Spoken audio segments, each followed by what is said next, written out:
Good morning, Bulldogs. Welcome to the Mac Morning Show. I'm Marin. And I'm Faith.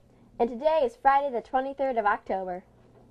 The lunch menu for today is Crazy Cheeseburger Mac with roll and salad, orange chicken, buffalo chicken pizza, and nachos or taco salad. Today's snack is yellow squash. Well, that's better than orange squish. Students celebrating their birthdays today are Jocelyn Arizaga, Danielle Arnold, and Lily Dunlap. Happy birthday! Now for some announcements from our teachers and office staff. Don't forget that Picture Retake Day is next Tuesday during both lunches in the Commons area between room 105 and the cafeteria. If you would like retakes and need a picture packet, see Mrs. Hubler in the office. Mrs. Chittister would like to thank all those students who applied to be on the Mac Scavenger Hunt team. There were tons of applicants this year, and she had the tough task of cutting the numbers down to 25 students. If you want to know who made the cut, the list is posted outside Mrs. Chittister's room. Thanks again to all those students who applied. Get away at your library. Come down to the Media Center and write a short review on a book that you have read that took you away. We will enter those reviews in a drawing for some cool prizes. You may also win a chance to join us and read your review on the Mac Morning Show. Hey students, remember yesterday when we mentioned basketball tryouts started on Wednesday the 28th of October? Well, they don't. The date is now the 30th of October. Basketball tryouts, 30th of October. Tryouts are open to all 7th and 8th grade boys who have their paperwork and fees taken care of in the office. If you need to get your paperwork completed or you need to pay, see Mrs. Keepus in the office. Today is Friday, and Fridays are Spirit Days. Wear your black and gold to school to earn points for your team and win that ice cream party. A couple of weeks ago, our leadership class went to a leadership conference in Grants Pass. The guest speaker there was Davy Muse, and a motivational speaker and a lead singer of the band Vanna. Davy talked to the leadership classes from all over Southern Oregon about the trials and obstacles he had to overcome to get where he is today, how finding his shovel helped him reclaim his life. The following is a short clip from Davy Muse about his story.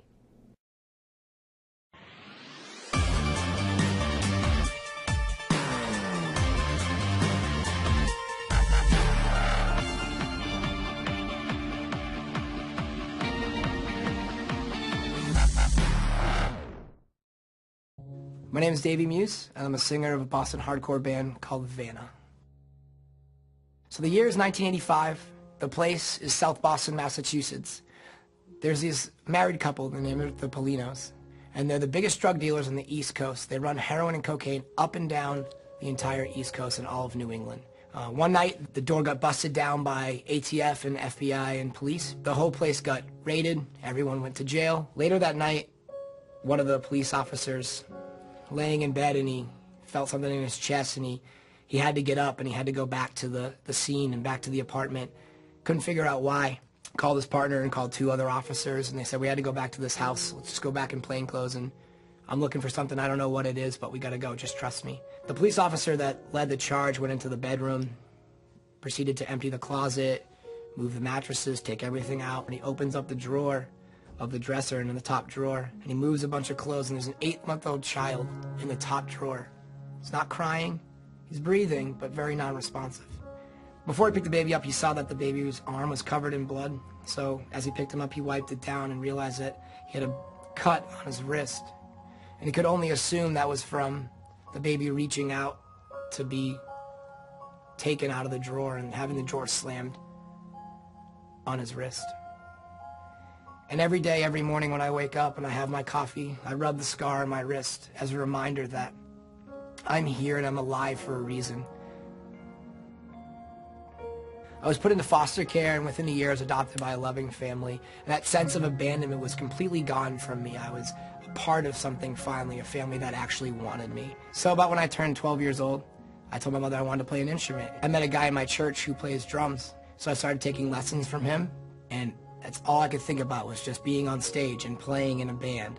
So that's what I did. I booked shows in my high school. I'd play for anyone who needed a drummer. But then I did something that most teenage boys do. I fell in love. I was with this girl, and she's all that mattered, so music started to fall away. I just wanted to escape completely. I just started getting buried deeper and deeper and deeper into it all, till one day I just had enough. As I'm debating whether anyone is even paying attention to me, I pushed all my friends away. I pushed my family members away. I felt so alone, and my phone rang. It was my friend that was over in Afghanistan. I said, "Hey man, how are you?" And he said back to me, "What are you doing?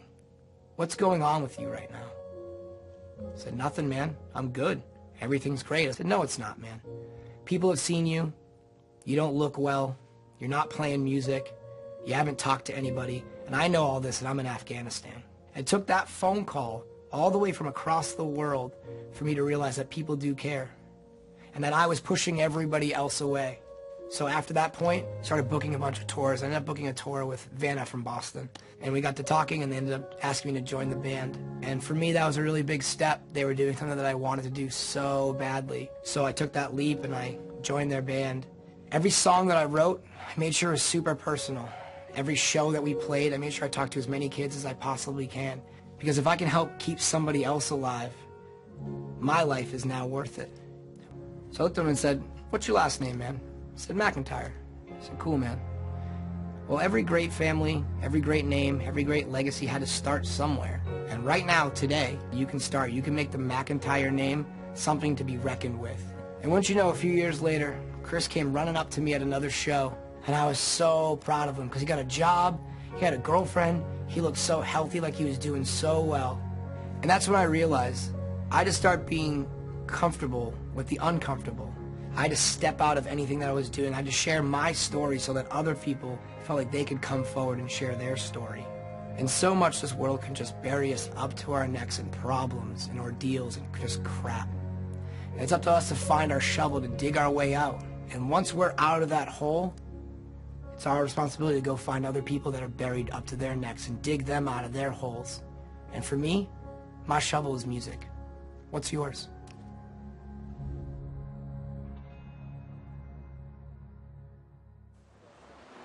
Here it is, your Bulldog Bite of the Day.